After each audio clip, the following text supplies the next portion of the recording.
Sudah. Assalamualaikum warahmatullahi wabarakatuh. Waalaikumsalam warahmatullahi wabarakatuh.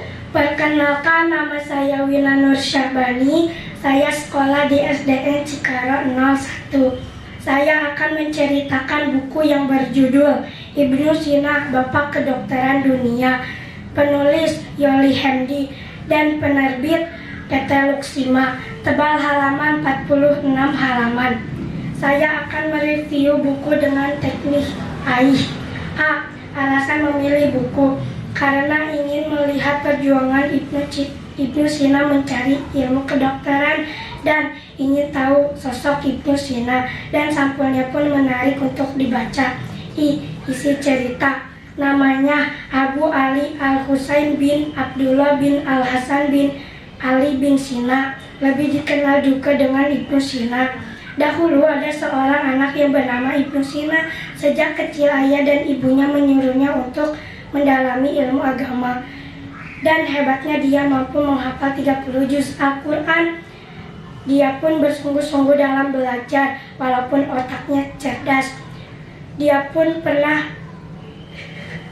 tidak mengerti dalam buku yang bernama Metafisik. Dia pun sampai 40 kali membaca berulang-ulang kali, tetapi dia juga tidak mengerti. Dia pun meninggalkan buku tersebut dan pergi ke masjid berdoa semoga diberikan petunjuk.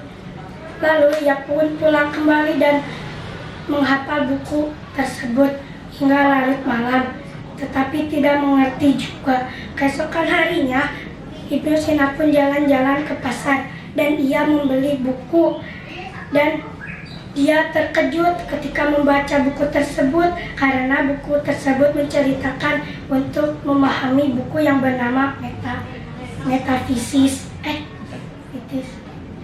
Dan dia pun mengerti buku tersebut. Dengan rasa gembira, ia pun bersedekah kepada orang miskin dan memberikan sumbangan sedikit untuk anak-anak yatim. Ibnu Sina adalah orang otodidak yang luar biasa. Dia bisa mengembangkan hal-hal yang luar biasa, dan dia pun bisa membantu orang-orang yang membutuhkan bantuan atau seperti orang yang sakit. Suatu hari, Raja Samaniyah pun sakit parah dan dokter pun berbondong-bondong untuk mengobati sang raja. Tetapi sang raja pun malah sakitnya lebih parah, dan orang-orang pun mendengar kehebatan Ibnu Sina. Dan Ibnu Sina pun dipanggil untuk mengobati sang raja. Ibnu Sina pun sangat amat telaten mengobati sang raja, sehingga kepulihan sang raja pun sehat kembali. Sang raja pun memberikan hadiah berupa Ibnu Sina akan diangkat menjadi dokter istana. Namun Ibnu Sina menolak karena itu bukan hadiah yang diinginkannya. Tetapi yang diinginkannya adalah Ibnu Sina boleh memasuki perpustakaan yang ada di istana yang bernama Kutubkhana. Dan raja pun memperbolehkan Ibnu Sina untuk mencari ilmu di dalam perpustakaan tersebut. Ibnu Sina pun belajar lebih giat lagi di dalam perpustakaan tersebut, tetapi ada pihak-pihak lain yang merasa iri karena Ibnu Sina belajar dan semakin pintar. Pihak-pihak yang merasa iri pun membakar Kutubkhana dan menyalahkan Ibnu Sina yang telah membakar kutub tersebut. Ibnu Sina pun sangat sedih karena ilmu-ilmu dan buku-buku yang sumber ilmu tersebut terbakar hancur, dan Ibnu Sina pun dikeluarkan dari istana. Walaupun Ibnu Sina tidak bisa membaca buku tersebut karena Kutubkhana telah terbakar, Ibnu Sina pun tidak pantang menyerah untuk mencari ilmu. Dia pun meneliti herbal yang ada di alam seperti kunyit, Walaupun orang-orang memakai kunyit untuk bahan masakan, tetapi Ibnu Sina menjadikan bahan kunyit untuk dijadikan bahan penelitian.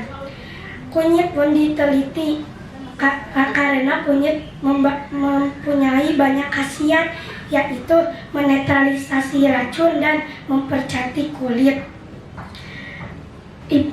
Dokter-dokter pun yang lain tercengang dengan khasiat kunyit tersebut, dan dokter pun membilang Ibnu Sina sangat hebat. Ibnu Sina pun mengobati seperti orang-orang yang patah tulang, nyeri otot, dan sebagainya dengan kunyit tersebut. Ibnu Sina pun mempelajari lebih lanjut tentang obat-obat dari alam. Allah lah yang memberikan penyakit dan Allah lah yang memberikan obat. Ibnu Sina pun membaca-baca buku kembali dan meneliti tanaman-tanaman yang lain. Dan Ibnu Sina pun berhasil mematikan racun-racun yang ada di dalam penyakit dan penyakit-penyakit yang aneh. Dan Ibnu Sina pun bisa mengatasi hal tersebut. Keesokan harinya, saat hari yang paling mulia tersebut, Ibnu Sina mengajar di sekolah. Hikmah, isi cerita, kita harus berjuang dan tidak